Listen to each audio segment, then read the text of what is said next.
Hello friends, good morning.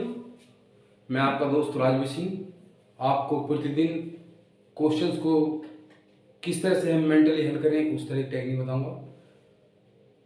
आपको exam में अपना जो लिखने का समय है उससे बचा सकते हैं और प्रश्न को जल्दी हल कर सकते हैं। दोस्तों, इसी क्रम में चलते हैं नेक्स्ट क्वेश्चन पर। क्वेश्चन चल रहे हैं चाल, दूरी और समय।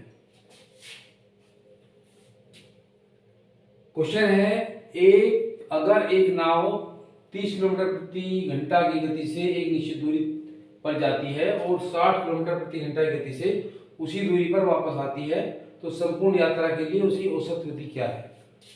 कोई नाव यहां से गई ए से और बी तक गई,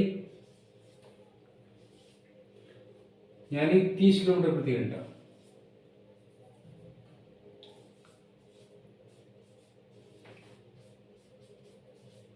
और जब वापसी आई उसकी गति थी 60 किलोमीटर प्रति घंटा। तो औसत गति निकालनी है। औसत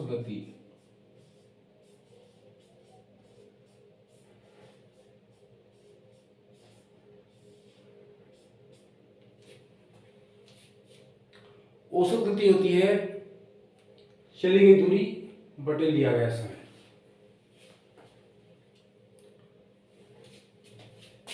ये नॉर्मली आप जानते हैं, चली गई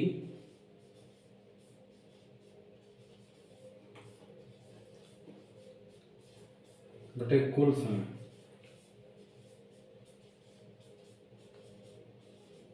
यानी गति बराबर दूरी बटे समय, वही फंडामेंटल है। तो हम क्या लिख रहे हैं, एक ऐसी दूरी मान लीजिए जो 30 से डिवाइड हो सके और 60 से भी, वो दोनों संख्या का एलसीएम होगा, अर्थात हमने 60 किलोमीटर की दूरी मान ली। अंडरस्टूड।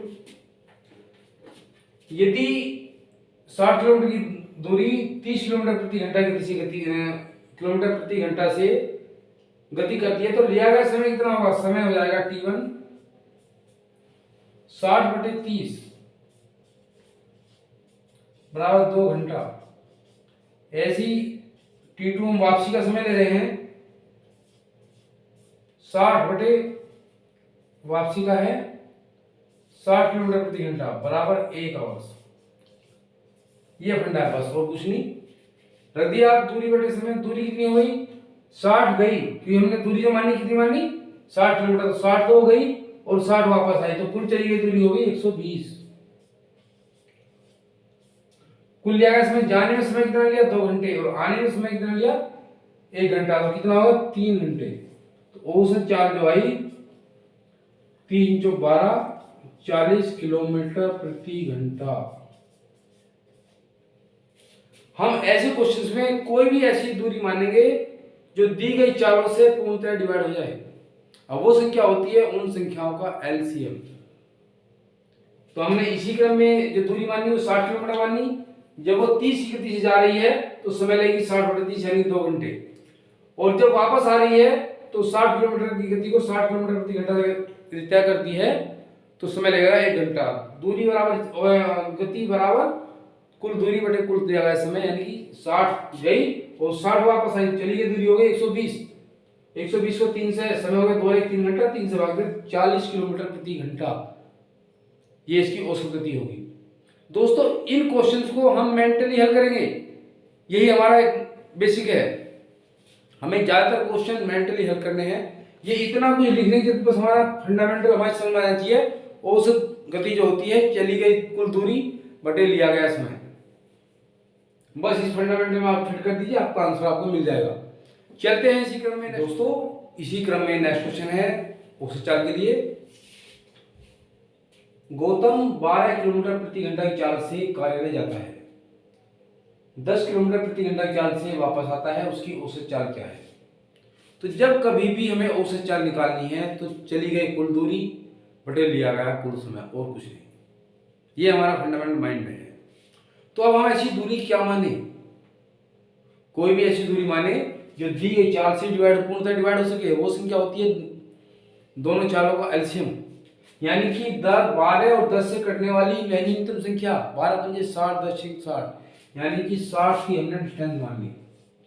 कोई दूरी मान ली हमने 60 किलोमीटर उसका कार्यालय है, ठीक है।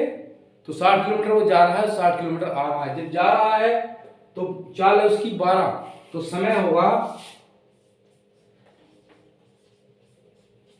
बराबर दूरी बटे चाल। दूरी कितनी 60 बटे चाल हो गई 12, बराबर 12 पंजे 60, 5 घंटे। इसी प्रकार T2 समय मान लो, जब दूसरी चाल कितनी है वापस कितनी से आ रहा है 10 किलोमीटर प्रति घंटा, 10 किलोमीटर प्रति घंटा की दर से वापस आ रहा है, तो दूरी कितनी चल रही है 60 बटे 10, तो ले रहा है 6 घंटे। ये हमने दूरी मानी है, दूरी इतने किलोमीटर। तो हमारा फंडामेंटल क्या है, औसत चाल बराबर चली गई कुल दूरी बटे लिया गया कुल समय। चली गई दूरी कितनी 60 गया 60 वापस आया, तो औसत चाल जो होगी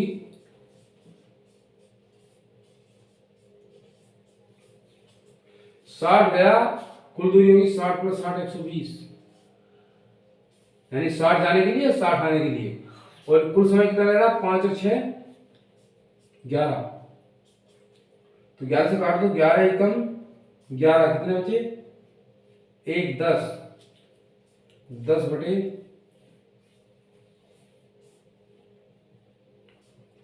इतने किलोमीटर गलत हो गया,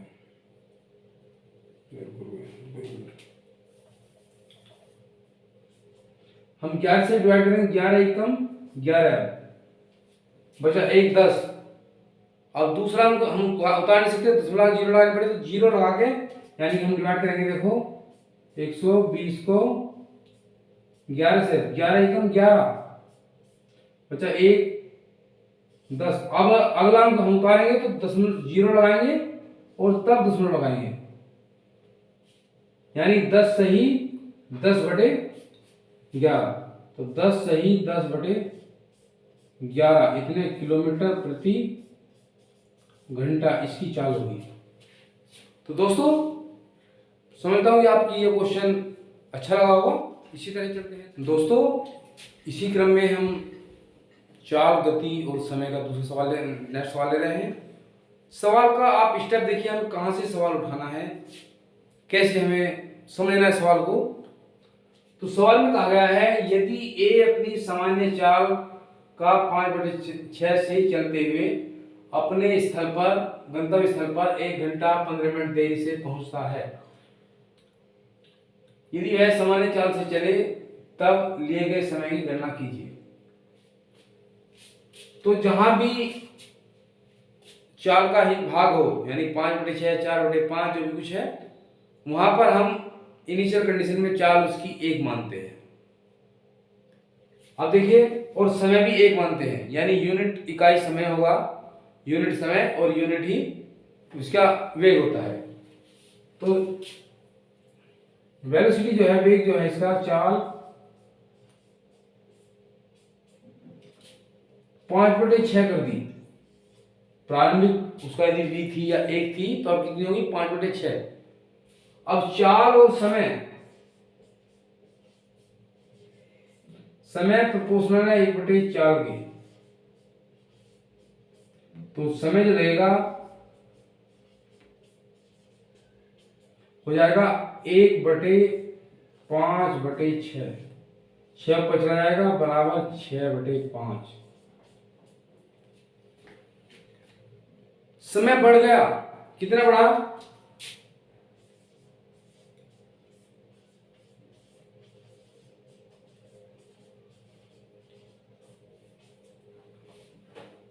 इसको 5 से डिवाइड करो, 1 से 5 के 5, 1 से 1/5। इनिशियल वेलोसिटी भी एक, इनिशियल चाल भी 1 थी, और इनिशियल में यानी प्रारंभ में चाल भी 1 है और समय भी 1 है। अब समय कितना बढ़ गया, 1 से 1/5 बढ़ गया, लेकिन प्रश्न में कहा गया है समय जो बढ़ा उसका 1 घंटा 15 मिनट, यानी कि 1/5 बराबर है 1 घंटा 15 मिनट, 1 घंटा 15 मिनट, 1 से 1/4 घंटा, 1/4 घंटा मतलब 15 मिनट। तो 1 बराबर कहाँ क्या होगा, इसे कन्वर्ट कर लो, 4 गुना 4 है 5/4, और ये 5 की उधर गुना लग जाए, गुना 5, इतने घंटा, 5 पंजे 25, 25/4 इतने घंटा समय आया। या इसे डिवाइड करो, 4 चौक 4 छीक 24, कितना बचा, तो 6 तो हो गए घंटे, और 1 बचा, 1/4 का मतलब होती है 15 मिनट।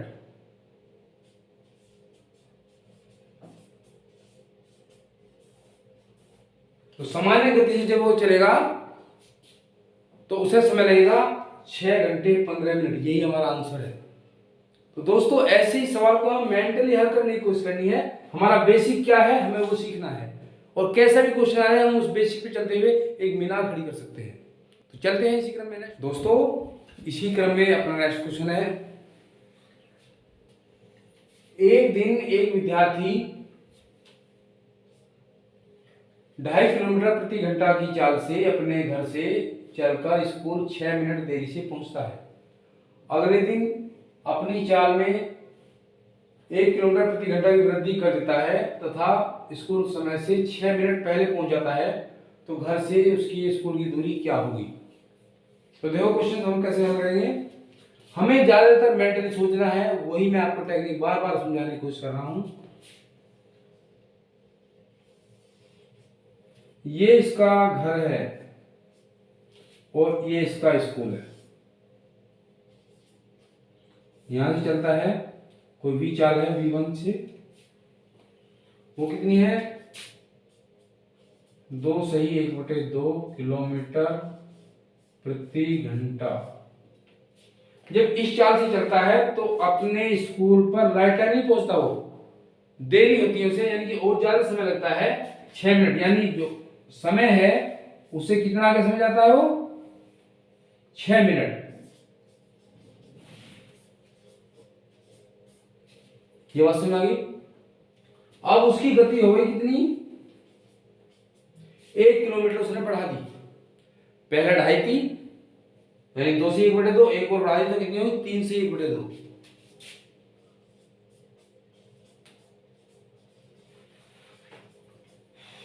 अब क्या होता है, वो जो उसका राइट टाइम है उससे भी 6 मिनट पहले पहुंच जाता है,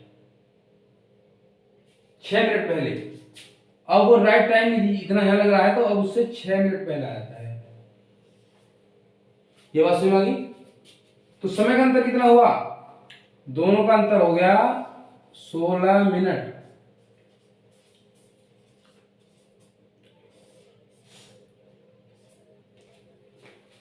अब देखिए ये 4 दिन 2 दिन 4 है 5, 5/2, और एक दिन 2 3 6 और 1 7/2, इतने किलोमीटर प्रति घंटा, 1 किलोमीटर प्रति घंटा, नहीं 10 6, हाँ 6 6 12, ये समय अंतर जो 12 मिनट, यानी यदि इस चाल चलता है 6 मिनट देरी से पहुंचता है और इस चाल चलता है 6 मिनट पहले पहुंच जाता है, तो समय का जो अंतर हुआ वो है 6 और 6 12। अब हम समय निकालते हैं, तो हम क्या करेंगे, एक ऐसी दूरी मानेंगे, यानी ये दूरी मानी हम क्या मानेंगे, जो 5 से भी और 7 से भी कट जाए। अब वो संख्या कितनी होगी 12, 5 7 35, हमने दूरी कितनी मानी 35 किलोमीटर। ये बात समझ आ गई। तो जब इस चाल से चलता है तो कितना समय लगेगा, 35/T1 जो होगा 35 को डिवाइड कर दो 5/2 से, 5 7 35 और 7 दूनी 14, 14 घंटे आ गया। ऐसे ही T2 निकालो आप, दूरी वही 35 है,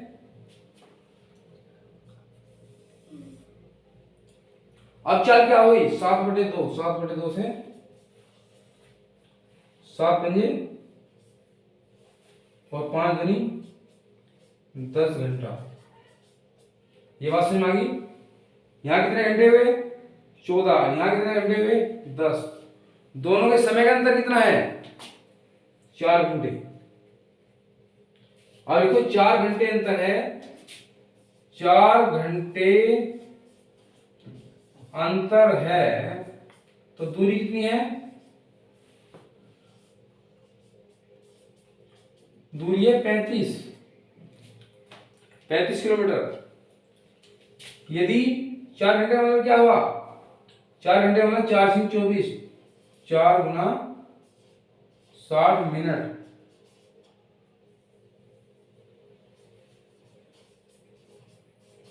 तो अंतर है हमारा कितना? 35 किलोमीटर का। और यदि 1 मिनट अंतर हो तो आएगा 35/4 गुना 60। और हमारा अंतर कितना है? हमारा अंतर है 12 मिनट। तो 12 इसमें गुना कर दो, 12 पंजे 60, 5 सत्ते 35, 4 से डिवाइड कर लो, 4 एकम 4 बचे 3, 4 से 3/5, 3/4।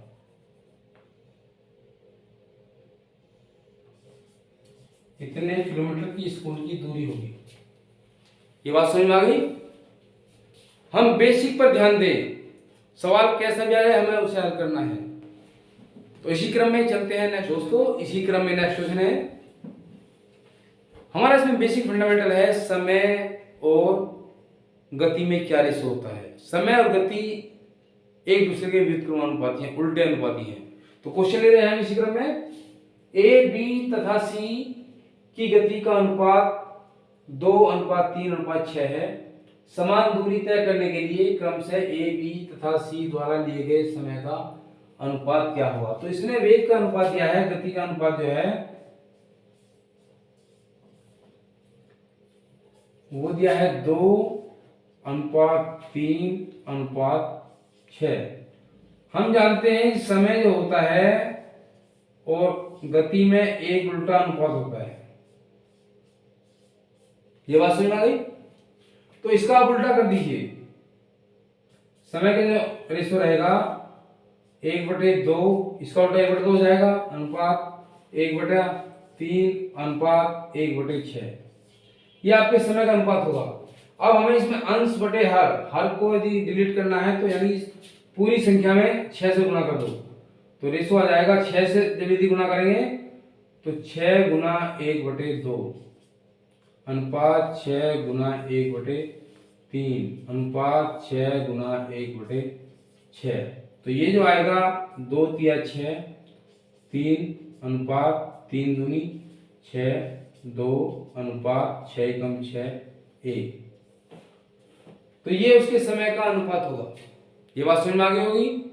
इसी क्रम में चलते हैं नेक्स्ट क्वेश्चन पर। दोस्तों मैं सवाल में कुछ ना कुछ आपको नया देने की कोशिश कर रहा हूँ, जिससे आपका मानसिक स्तर उसमें सुधार आए और आप भी उस लेवल तक सोचें। तो चलते हैं इसी क्रम में नेक्स्ट क्वेश्चन पर। एक सिपाही एक चोर का पीछा करना शुरू करता है, यानी एक सिपाही है,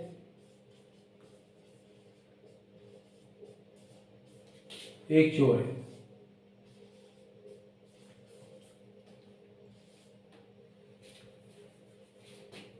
जब सिपाही 8 कदम चलता है, जब चोर 10 कदम चलता है तो सिपाही 8 कदम। इसकी गति क्या है? 10 कदम। और इसकी गति क्या है? चोर की 8 कदम।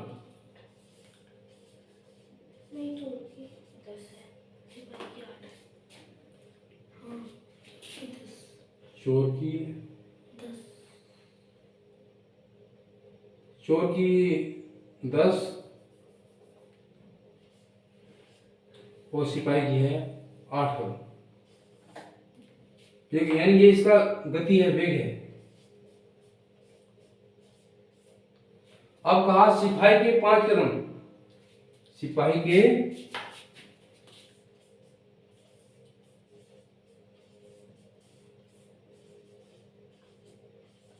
5 कदम बराबर हैं चोर के 7 कदम।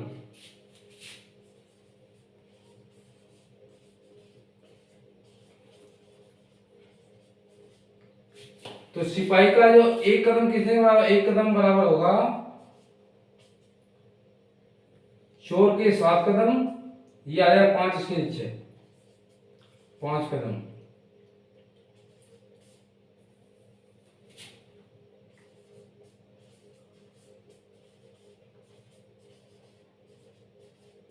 यानी सिपाही का 1 कदम बराबर है चोर के 7/5 कदम की। इस वैल्यू को इसमें फिट कर दो तो 1 कदम की वैल्यू कितनी है 8 कदम गुना 1 कदम की वैल्यू 7/5 और इसके 10 कदम है। यानी कि सिपाही के कदमों को हमने चोर के कदमों में कन्वर्ट कर दिया। तो ये 8 सत्ते 56 रेशो जो आएगा 5 की गुना होगा तो 5 में 50। यानी ये रेशो है, इसे 2 से डिवाइड कर देंगे, 2 से 28 बार कट जाएगा, 28 अनुपात 25। ये इनकी चालों का अनुपात होगा। तो दोस्तों इसी क्रम में चलते रहिए और हमें क्या सोचना है उस पर विचार कीजिए। हम क्वेश्चन को ज़्यादा थिंक कर सोच कर हल करेंगे तो हम उतना ही समय परीक्षा में बचा सकते हैं। यदि आपके थोड़ी सी बात ऐसा लगा कि हमने कुछ नया सीखा तो चैनल को लाइक कीजिए, सब्सक्राइब कीजिए और यदि आपको कोई भी बात परेशान कर रही है या अच्छा लग रहा है उसको कमेंट में लिख दीजिए, इससे मैं आपकी सफलता में सहायक सिद्ध हो सके। Thank you very much.